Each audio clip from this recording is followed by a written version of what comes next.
শুভ সন্ধ্যা বন্ধুরা। আজ 15 মে শুক্রবার। আজকের সন্ধ্যার বরাক তথা সমগ্র আসামের গুরুত্বপূর্ণ খবরগুলি হল: টানা বৃষ্টিপাতের জেরে বরাক উপত্যকার প্রধান নদীগুলির জলস্তর আবার বাড়তে শুরু করেছে।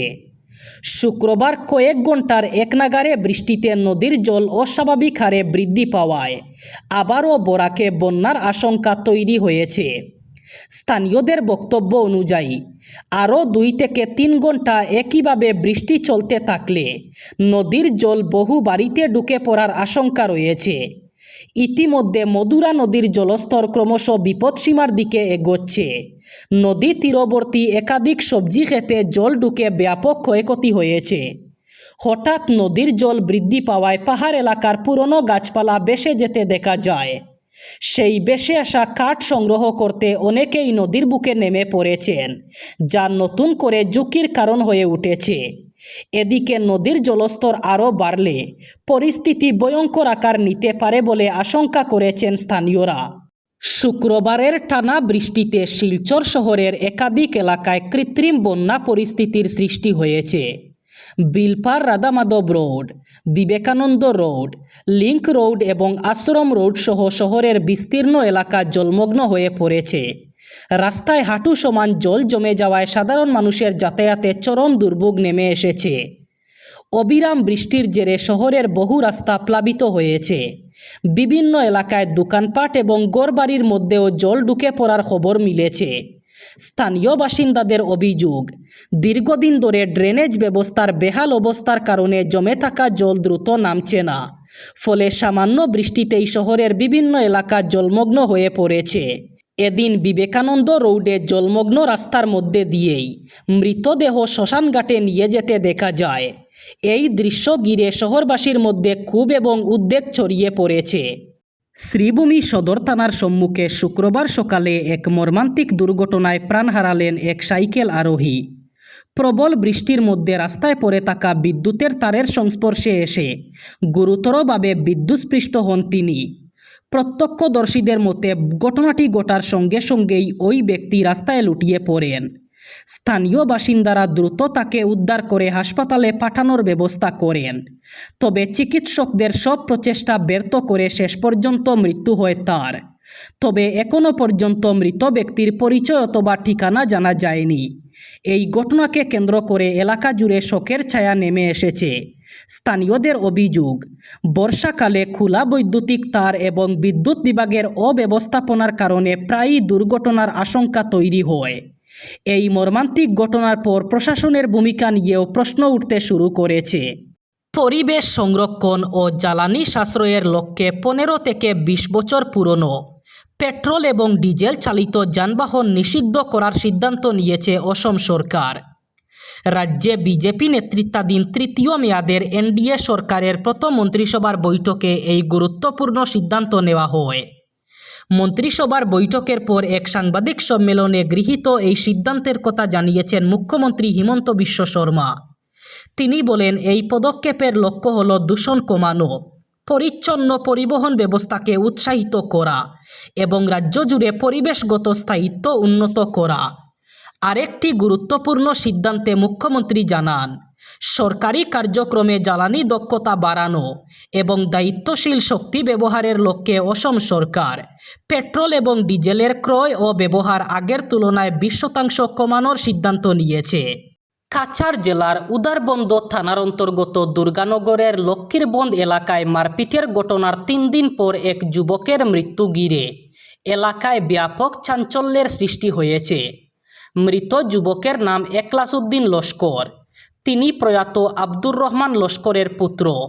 স্থানীয় সূত্রে জানা গেছে, গত সোমবার সন্ধ্যায় উদারবন্দ বাজারে কোনো একটি বিষয়কে কেন্দ্র করে শফিকুর রহমান বরবুইয়ার সঙ্গে একলাসউদ্দিন লস্করের বাকবিতণ্ডা শুরু হয়।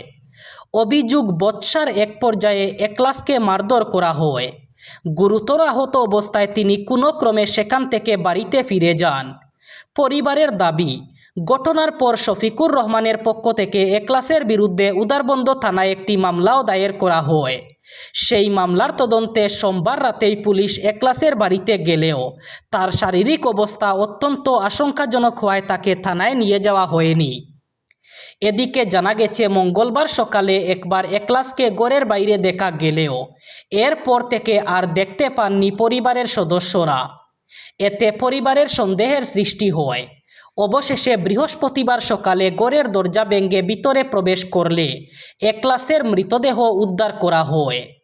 ঘটনার খবর পেয়ে উদারবন্দ থানার পুলিশ দ্রুত ঘটনাস্থলে পৌঁছে মৃতদেহ উদ্ধার করে নিয়ে যায়। 2024 সালের নিট প্রশ্ন ফাঁসের দুঃস্বপ্ন কাটতে না কাটতেই আবার 2026 সালের নিট পরীক্ষাকে ঘিরে নতুন বিতর্কে তীব্র চাপে কেন্দ্রীয় সরকার। শুক্রবার এক সাংবাদিক বৈঠকে কেন্দ্রীয় শিক্ষামন্ত্রী ধর্মেন্দ্র প্রধান স্বীকার করেন, রাধাকৃষ্ণন কমিটির সুপারিশ কার্যকর করা হলেও পরীক্ষার পরিচালন ব্যবস্থায় বড়সড় ত্রুটি থেকে গিয়েছিল। ছাত্রছাত্রীদের ভবিষ্যতের কথা মাথায় রেখেই গত 3 মে অনুষ্ঠিত নিট পরীক্ষা বাতিল হয়েছে বলে জানান তিনি বলেন, রাধাকৃষ্ণন কমিটির সুপারিশ অনুসরণ করার পরেও ব্যবস্থার মধ্যে ফাঁক থেকে গিয়েছিল। আমরা সেই দায় স্বীকার করছি এবং ব্যবস্থার উন্নতির জন্য দায়বদ্ধ। প্রাক্তন ইসরো প্রধান কে রাধাকৃষ্ণনের নেতৃত্বাধীন উচ্চ পর্যায়ের কমিটি পরীক্ষা ব্যবস্থায় 95টি সংস্কারের সুপারিশ করেছিল। তবে তারপরেও চলতি বছরে প্রশ্ন ফাঁস রোকা সম্ভব হয়নি। জ্বালানি বাঁচাতে এবং সরকারের বিদেশি মুদ্রার ভাণ্ডারের উপর চাপ কমাতে একাধিক পদক্ষেপ করার কথা ঘোষণা করল দিল্লির সরকার। কয়েকদিন আগেই প্রধানমন্ত্রী নরেন্দ্র মোদী হিসাব করে খরচ করার কথা বলেন এবং জ্বালানি সাশ্রয়ের কথা বলেন। আর সেই আহ্বানের পরই এই সিদ্ধান্ত নিয়েছে দিল্লির সরকার। নতুন এই সিদ্ধান্তে দিল্লির সব সরকারি কর্মীকে সপ্তাহে 2 দিন করে বাড়ি থেকে কাজ করতে হবে। সরকার ইতিমধ্যেই জানিয়েছে সরকারি দপ্তরের 50% বৈঠক এখন অনলাইনেই করা হবে। এর ফলে যাতায়াত কমবে এবং জ্বালানি খরচও কমবে বলেই মনে করছে সরকার। পাশাপাশি কমবে যানজট। আর যানজট কমানোর জন্য অফিসগুলোর সময়সূচিতেও বদল করা হবে। আর সেই ক্ষেত্রে দিল্লির সরকার ও দিল্লির পুরসভা আলাদা আলাদা সময়সূচি অনুসরণ করবে। সরকার আশা করছে এর ফলে রাস্তার উপর চাপও অনেকটা কমবে। 16টি রাজ্য এবং 3টি কেন্দ্রীয় শাসিত অঞ্চলে এবার শুরু হবে 3য় পর্যায়ের SIR। এমনই ঘোষণা করেছে দেশের নির্বাচন কমিশন। এবার সমগ্র দেশে শুরু হবে SIR। 2026 সালের 1 জুলাই থেকে ওড়িশা, মিজোরাম, সিকিম, মণিপুর, অন্ধ্রপ্রদেশ, অরুণাচল প্রদেশ, হরিয়ানা, চণ্ডীগড় এবং উত্তরাখণ্ডে শুরু হবে SIR। 2026 সালের 1 অক্টোবর থেকে মেঘালয়, ত্রিপুরা, নাগাল্যান্ড, তেলেঙ্গানা, পাঞ্জাব, কর্ণাটক, মহারাষ্ট্র, ঝাড়খণ্ড এবং দিল্লিতে শুরু হবে SIR। এবার সমগ্র দেশে SIR অর্থাৎ ভোটার তালিকার নিবিড় সংশোধন করার সিদ্ধান্ত নিয়েছে নির্বাচন commission. National register of citizen অথবা NRCর নথি নাগরিকত্ব প্রমাণ করে না। এই ধরনের নথিকে ব্যক্তির নাগরিকত্বের প্রমাণ হিসাবে গ্রহণ করা হবে না। আরও একবার স্পষ্ট করে দিল গৌহাটি হাইকোর্ট। একই সাথে আদালতের পর্যবেক্ষণে জানানো হয়েছে, একজন ব্যক্তি যদি বিদেশি হয়েও থাকেন তবে তার পরিবারের বাকি সদস্যদের বিদেশি আখ্যা দেওয়া যাবে না। তাদের বিরুদ্ধে আলাদা কোনো মামলা না থাকলে তাদের এই ধরনের বিষয়ে টেনে নিয়ে আসা যাবে না। বহু পুরনো এক ঘটনার মামলায় আবেদনকারী মায়াচন্দ্র দাস গৌহাটি হাইকোর্টকে জানিয়েছিলেন, নিবারণ চন্দ্র দাস তার বাবা। তিনি 1965 সালের ভোটার তালিকা এবং পরের বছর অর্থাৎ 1966 সালের NRCর নথির মাধ্যমে নিজের ভারতীয় নাগরিকত্ব অথবা পরিচয় প্রমাণ করার চেষ্টা করেন। সেই সময় বাবার সাথে তার সম্পর্ক প্রমাণ করার জন্য স্কুল সার্টিফিকেট এমনকি গ্রাম পঞ্চায়েতের শংসাপত্র জমা দিয়েছিলেন। কিন্তু সেই সব সত্ত্বেও শিলচরের ফনেরার্স ট্রাইব্যুনাল তাকে সরাসরি বিদেশি বলে ঘোষণা করে সিদ্ধান্ত নেওয়া হয় তার পরিবারের সদস্যদের নিয়েও।